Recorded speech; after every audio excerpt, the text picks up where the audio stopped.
this is Catherine from Accelerated Reader. Today I will be reading Chapter 2 from the book Two Worlds, a novel of friends and foes from strange places, written by Laura T. Lee. Before I begin reading, I would like to give a big thanks to author Laura T. Lee for allowing me to read this book on my channel. Chapter 2. As soon as Lily had finished eating her meal, two burly armored guards took her to a small meeting room. Jake was waiting for her. He smiled as Lily appeared at the door. "My apologies," he said. The guards are quite sensitive to unknown newcomers, even if one of their own is guiding them. Jake shot a very irritated look at the elves holding Lily. It was then that Lily spotted a tiny holster housing an even tinier syringe on each guard. Jake waved his hand to dismiss the guards. "Now," he said, "I suppose you're wondering why I summoned you to this room." "You're a genius," Lily thought. "Do you recognize these two men?" Jake asked. He pointed to two paintings of men in wigs on a nearby table. Lily, puzzled, studied the pictures. Yes, I do," she said. "George Washington and John Adams?" "Yes," Jake said. "Am I correct that they are American heroes?" Lily nodded. "I see. How about now?" He pointed to two more pictures of the same men. Lily didn't see any difference until she saw they had pointed ears.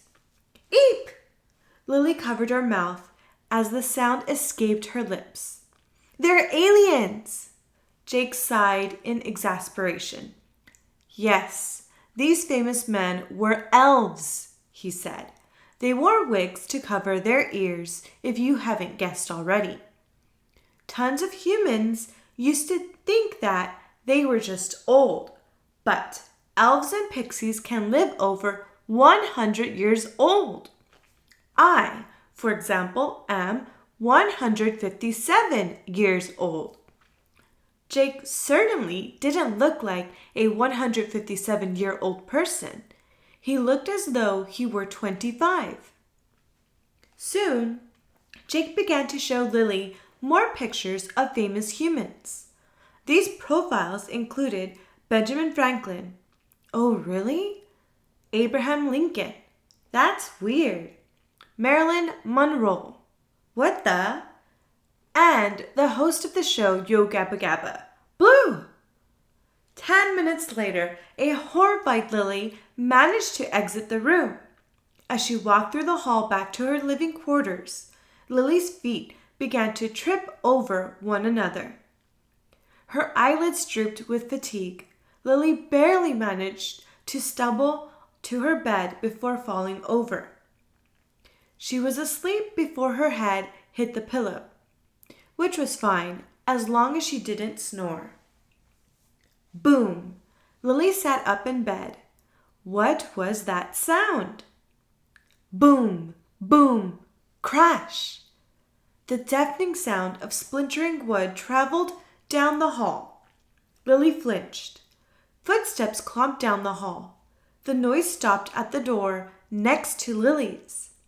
A loud cracking sound could be heard as the door slammed open. A deep voice scowled loudly. "Nobody here," it said. The footsteps continued to Lily's door. Crack! The door swung open. Lily found herself looking at a small group of people, clad in black. They had black ski masks over their heads, and their eyes peeked out at her. They snarled silently and approached. Nobody noticed a shadow in the hallway. The next moment, Tara had appeared in the middle of the group, punching and kicking until every little person was down. She rushed to Lily's side. "Are you all right?" Tara asked. Lily nodded. Due to safety concerns, Lily was transferred to the special infirmary where she could sleep for the rest of the night. It seemed only a few seconds since she had closed her eyes before she was woken up by the sound of yelling and clattering footsteps. Lily looked out the doorway just in time to see several armed elves rush by. A few seconds later, an unfamiliar girl close to Lily's age, but for all she knew, the elf could have been 100, came in and started to clear the area of people.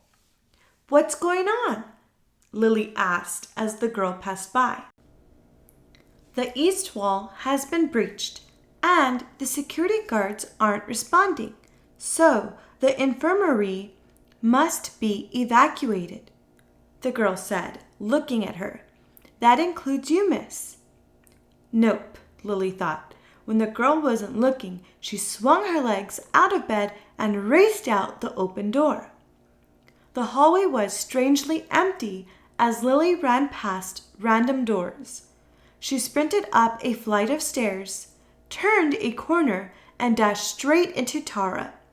Tara yelped in surprise. "What are you doing here?" she asked.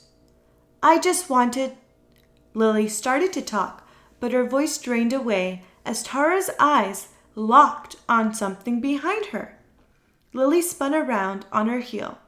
No more than 20 feet away stood a small but apparently angry stranger in black, with a ski mask stretched over his head. Tara lunged forward, but he blocked her attack easily with a punch, and she fell to the floor, knocked out. The fighter began to walk toward Lily, pulling a large net out of his pocket. Lily desperately scanned her surroundings for a weapon. Tiles on the floor. Those were probably cemented in.